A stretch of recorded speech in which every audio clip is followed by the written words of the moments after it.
যারা জুলুম করে তাদেরকে আল্লাহ তাআলা পছন্দ করেন না। আল্লাহ তাআলা বলছেন فأما الذين كفروا فأعذبهم عذابا شديدا في الدنيا والآخرة وما لهم من ناصرين। যারা দুনিয়াতে কুফরি করবে কঠিন শাস্তি দুনিয়াতেও আখিরাতেও। وأما الذين آمنوا وعملوا الصالحات فيوفيهم أجورهم। আর যারা ঈমান আনবে সৎকর্ম করবে তাদের প্রতিদান আমি আল্লাহ বুঝিয়ে দেব। ওয়াল্লাহু লা ইউহিব্বুয যালিমিন। তবে জেনে রাখো আল্লাহ তাআলা জালিমিনদেরকে পছন্দ করেন।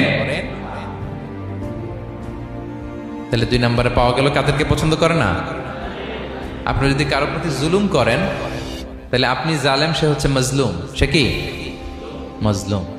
মজলুম আপনার ক্ষমা না করলে আল্লাহ তাআলা আপনার ক্ষমা করবে না। মজলুম যদি ক্ষমা না করে আল্লাহ তাআলা কঠিন কালো আপনাকে ক্ষমা করবে না।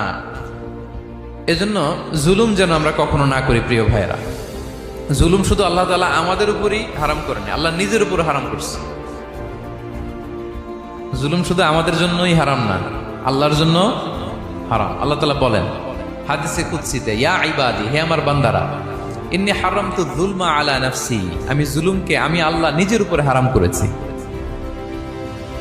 ওয়া জাআলতুহু বাইনাকুম মুহাররামা, এবং এই জুলুমকে তোমাদের উপর হারাম করেছি। ফালা তাযালামু, তোমরা একে অপরের উপর জুলুম করো না। জুলুম শুধু আমাদের উপরই হারাম না, আল্লাহ নিজের উপরও হারাম করেছেন। তাহলে জুলুমের সাথে কি মুমিনের কোনো সম্পর্ক থাকতে পারে? পারে না। এবং আল্লাহ তাআলা কখনো কোনো বান্দার উপর জুলুম করেন না। ওয়া আন্নাল্লাহা লাইসা বিযাল্লামিন লিল আবিদ, তিনি তার বান্দার উপর জুলুম করেন না। কোনোভাবেই যেন জুলুম না হয়ে যায়, এজন্য আল্লাহ তাআলা কিয়ামতের দিন মাওয়াজিনাল কিসত, ন্যায়ের মানদণ্ড তিনি প্রতিষ্ঠা করবেন, যাতে একটু ভুল না হয়ে যায়, জুলুম না হয়ে যায়। আমরা মাঝে মাঝে যে দোকান থেকে বস্তায় বস্তায় চাল নিয়ে আসি না, চাল দেখা যাবে যে 1 মণ চাল হয়তো সামান্য একটু কমও হইতে পারে, সামান্য একটু বেশিও হইতে পারে। এরকম হয় না? দেখবেন যে দিছে 10 কেজি, বাসায় এসে দেখবেন যে 10 কেজির চেয়ে একটু বেশি, একটু সামান্য বেশি কয়েক গ্রাম, অথবা 10 কেজির চেয়ে সামান্য কয়েক গ্রাম কম, এরকম হয়ে যায় না? মানুষ তো আমরা, কি বলেন? কিন্তু আল্লাহর নিক্তি পাল্লায়, মিজানের পাল্লায় এরকম হবে নাকি? হবে? হবে?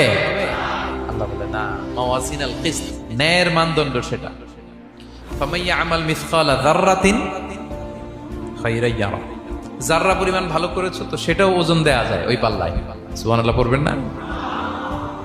ফামাইয়া আমাল মিসকালা যাররাতিন শাররান ইয়ারা, অনুপরিমাণ খারাপ করেছো সেটাও ওজন দেয়া যায়। কারণ ওয়া আন্নাল্লাহা লাইসা বিযাল্লামিন লিল আবিদ, তিনি বান্দার উপর জুলুম করেন না। তিনি এমন পাল্লা দিয়েছে যাতে জুলুম না হয়। আমাদেরটাই ভুল হয়ে যেতে পারে, ওনারটাতে ভুল হলে চলবে না, কেউ জিতে যাবে, ঠকে যাবে, কি বলেন?